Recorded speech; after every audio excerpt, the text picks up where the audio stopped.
Hello everyone, and welcome back to my channel. This is Laura with Diamond Painting and Stitching with Laura. And tonight we're going to be making another one of my favorite recipes. This is called Skillet Fiesta. And what you're going to need for this is a pound of ground beef, a medium onion, and a medium green pepper. You cut up the green pepper and you cut up the onion, the medium onion. It also takes a can of regular whole corn and a small thing of tomato sauce. And instead of making or using I usually use the Uncle Ben's regular rice, you know, like long grain rice. You can put whole grain if you want in there.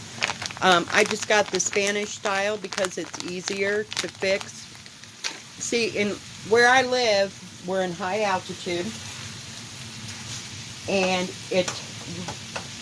I have yet to get rice to cook properly. So I get the 90-second long grain Uncle Ben's rice. Now into this mixture you can add a little bit of garlic. Sprinkle some on. A little bit of seasoned salt. And since we're going to have the seasoning from the Spanish rice, I'm going to wait and taste it later to see if it needs any more cumin to it. But you cook this until the meat is brown and the veggies are transparent, if you will, or cooked, because it's got peppers. And what I'm going to do is put the lid on this and let it do its thing. Now this recipe originally came from when I lived in Springfield, Illinois. It came from, it was called Eisner's, which is a jewel tea store. I don't know that they're still in business anymore. And it was on a card, and we got it in about 1970 something. And it down through the years, everybody has adapted this recipe to where they want it. So the original recipe called for the ground beef, the onion, and the corn, the tomato sauce, the onion, green pepper, hamburger, tomato sauce, corn, and it called for a cup of minute rice and 2 cups of water when you get that all together. But pace has changed, and I do not like minute rice at all. So I stopped using the minute rice, and I was using regular. When I lived in Kansas, I would make this with the regular long grain that you cook for 20 minutes, and then I just fix it the way that the recipe was. But since I got here, and rice, I mean, you can cook it for a half an hour to 45 minutes, and it still will not be done in the middle. So that's why I have adapted it to the ready rice, and it only takes 90 seconds for this.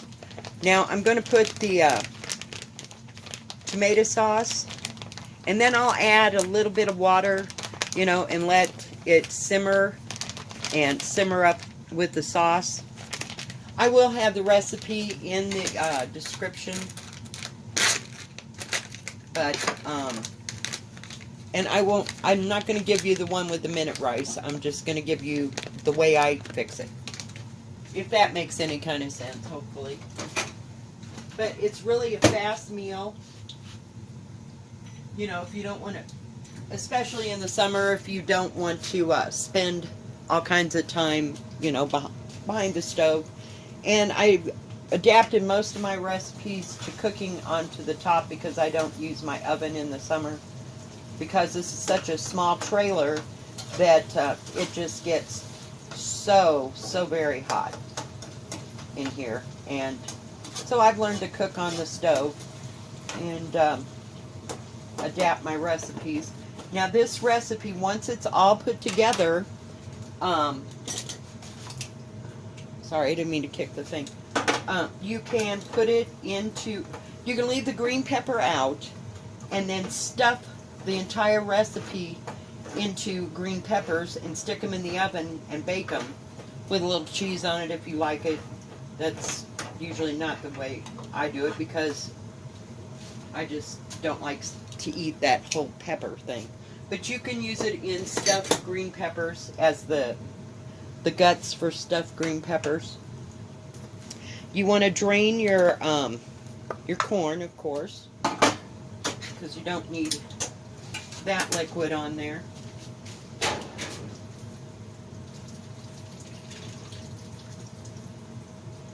But I would say it takes under 30 minutes to cook this whole thing and season it up the way you like it. You know, you might add more cumin to it. The original recipe did not call for cumin. I like the taste of cumin, and I think it makes it taste more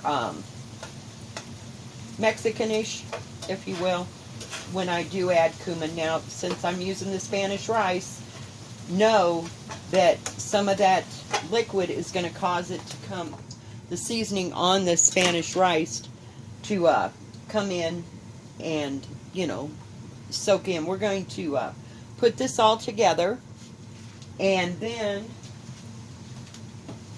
we're going to cover it up again and let it all simmer so that it can have all the flavors meld together. Now, as you can see, the onions are starting to get translucent, hopefully. Let me get you over there just a little bit closer. Hang on. But the onions are getting a little bit more translucent. The hamburger's pretty well cooked at this point. Now, if you don't like that much fat on there, I used a different kind of hamburger because there's so many tourists in town, I didn't have any choice. So, I'm going to move that over there. Let me get rid of my lid. I've got to set it down somewhere. So now you add your can of corn. Shake it out good. And then I'm going to add my can of tomato sauce. Whoops. Of course I drop it.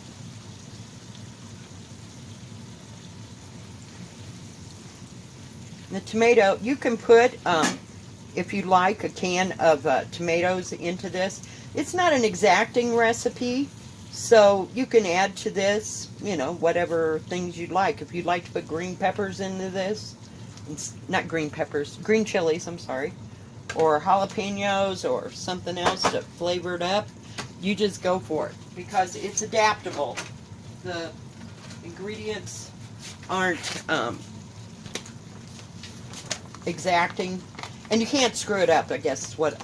And so after you've had it a couple of times, you might say, oh, well, I wish I put a little bit more of so-and-so in it. So it's just one of those recipes that has adapted over the years. Now I'm going to fill this can with some water here. So I would say this is 4 ounces. So that's about a half a cup. And you want some liquid on it. Let me see if that's going to be enough. And the rice will absorb some of the water into it. You may have to add a little salt if you like a little bit more salt or a little more garlic. Just feel free. You know, it's pretty adaptable. I'm going to give it, probably a total of 6 ounces of water, maybe, in here. And then I'm going to put this lid on. Yeah. We used to cook this in the electric skillet, and it'd make a whole bunch of stuff. So, now I have had this in tortillas. It tastes really good when it's done in tortillas. I'm going to turn that back just a little bit so it doesn't cook it to pieces. You want it to kind of absorb all that liquid you put in there and let all the flavors mingle, and then you're done. And you just serve it on a plate. Sometimes I like to eat it with tortillas, like on the side. So it's up to you. You know, it's real adaptable. And you saw how long that took to make. I mean, all I did before I got on here to video was cut up my onion and green pepper. And I just started frying it while I was talking to you. So that's all it takes. And turn it up a little bit. And I'm going to let that cook, and I will be back when it's ready. Okay, guys, I'm back. I've let this cook probably for 10-15 minutes. And I took the lid off of it and let it cook for another 10 minutes just to try to absorb some of that liquid. And I did taste test it and needed a little bit more cumin for me. You might want to taste it before you go and add any kind of seasoning, other seasoning to it. It might be enough for some, you know. And frankly, this is one of those recipes that's kind of like chili. It always tastes better the second day because all this liquid that you're seeing that's left over is going to absorb into the meat and the vegetables and into the rice. And it just has a better flavor on the second day. But let's see if we can... I turned off the heat there. There we go. Hang on just a second. Okay, I'm back, guys. So let's taste this after it's gotten all cooked together. Oh, yeah. Really good. Really good. Now, you might want to, if you were going to stuff it in tomatoes, you might want... into green peppers, you might want to add some whole tomato to this. I'm not real wild about hot tomatoes, so I just don't put it in there. I'd rather have the essence of the tomato sauce that it brings to it. But you can do as you please. But yeah, and that took like less than maybe a half an hour to fix together and get done. So it really cuts back on the time if you use pre-packaged, pre-cooked, you know, cooking 90-second rice. You don't have to cook the rice over your stove or whatever to cook it. So thank you for joining me tonight, guys, and I hope you enjoy this recipe. And if you like this video, please give it a thumbs up. Don't forget to subscribe and hit the bell, and that way you'll know when my next video comes out. Y'all have a good rest of your weekend. Bye-bye. God bless.